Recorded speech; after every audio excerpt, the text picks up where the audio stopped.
নারীর নিরাপত্তা এবং মর্যাদা যদি প্রতিষ্ঠা না করা সম্ভব হয়, তাহলে সেই নেলসন ম্যান্ডেলার ভাষা অনুযায়ী যে এই দেশের স্বাধীনতা রক্ষা করা হচ্ছে না, প্রপারলি স্বাধীনতার চর্চা করা হচ্ছে না।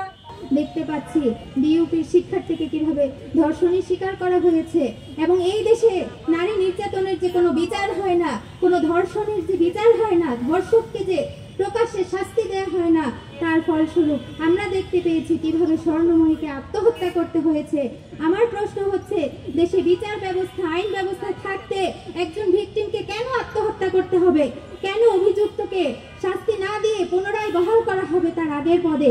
এই ঘটনার তীব্র নিন্দা ও প্রতিবাদ জানাচ্ছি এবং বিচার দাবি করছি। আমাদের সমাজে ট্রেন্ড হয়ে গিয়েছে, কোনো ঘটনায় যদি ফেসবুকে হাইপ না ওঠে সেটার কোনো বিচার হয় না, সেটা কারো নজরে আসে না।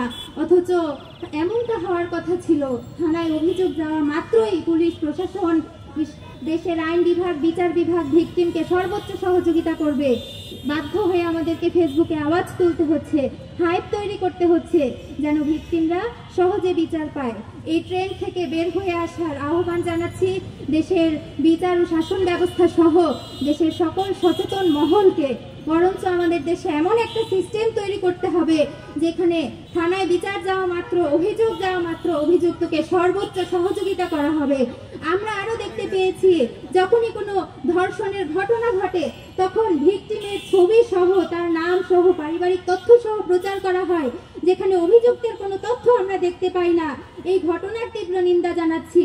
আসলে তো হওয়ার কথা ছিল অভিযুক্তের প্রচার, অভিযুক্তের শাস্তি, কিন্তু আমরা সেটা দেখতে না পেয়ে দেখতে পাই যে ভিকটিমদের প্রচার করা হচ্ছে, যেটা কোনোভাবেই মেনে নেওয়ার মতো ঘটনা না। আমরা চাই অভিযুক্তের যথাযথ শাস্তি হোক এবং দ্রুততম সময়ে শাস্তি হোক।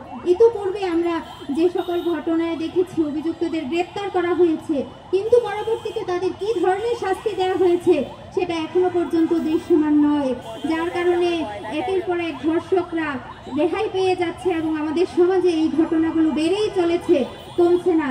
শিশু থেকে শুরু করে সকলে এই ধরনের নির্যাতনের শিকার হচ্ছে এবং ধর্ষিতাদের পোশাক নিয়ে মোরাল পুলিশিং পর্যন্ত করা হচ্ছে। শুধুমাত্র ধর্ষণ নয়, আমাদের সমাজে মোরাল পুলিশিং এর মাধ্যমেও নারীদের নির্যাতন করা হচ্ছে। আমরা সেই ঘটনারও তীব্র নিন্দা জানাই। যে তার নিজস্ব মতাদর্শ অনুযায়ী চলাফেরা করবে, সেখানে কোনো ধরনের হস্তক্ষেপকে আমরা সমর্থন করি না। আমরা সকলের মত পথের প্রতি শ্রদ্ধা অনুভব করি, শ্রদ্ধা পোষণ করতে চাই।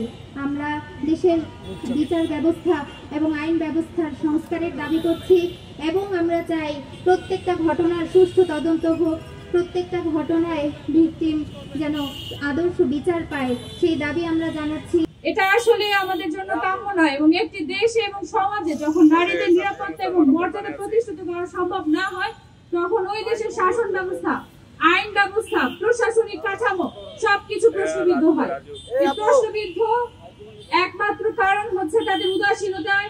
এই বিষয়ে হচ্ছে তাদের হচ্ছে প্রয়োজনীয় যে পদক্ষেপ যথাসময়ে না নেওয়া এবং উদাসীনতাই সবচেয়ে বড় প্রমাণ যে তারা এই বিষয়কে যখন হচ্ছে হালকা ভাবে দেখে, উদাসীনতা প্রকাশ করে। নারীর নিরাপত্তা এবং মর্যাদা যদি প্রতিষ্ঠা না করা সম্ভব হয়, তাহলে সেই নেলসন ম্যান্ডেলার ভাষা অনুযায়ী যে এই দেশের স্বাধীনতা রক্ষা করা হচ্ছে না, প্রপারলি স্বাধীনতার চর্চা করা হচ্ছে না এবং স্বাধীনতার মর্যাদা ক্ষুণ্ণ করা হচ্ছে। এই স্বাধীনতা যদি বজায় রাখতে হয়, এই স্বাধীনতাকে নারী এবং পুরুষ উভয়ের জন্য এই সার্বিক পরিবেশ এবং নারীর জন্য একটা নিরাপদ ক্যাম্পাস, নিরাপদ পরিবেশ, নিরাপদ কর্মক্ষেত্র, নিরাপদ জায়গা, নিরাপদ গৃহক্ষেত্র তাকে হচ্ছে নিশ্চিত করতে হবে। সে যেন এমন অবস্থা তৈরি হয়ে গিয়েছে বর্তমান সময়ে যে তার গৃহক্ষেত্র পর্যন্ত সে তার নিরাপত্তা নিশ্চিত করতে পারছে না। লাগাতার ভাবে আমরা ক্রমাগত ভাবে আমরা ঘটনাগুলো বারবার করে সম্মুখীন হচ্ছি বা আমরা দেখতে পাচ্ছি।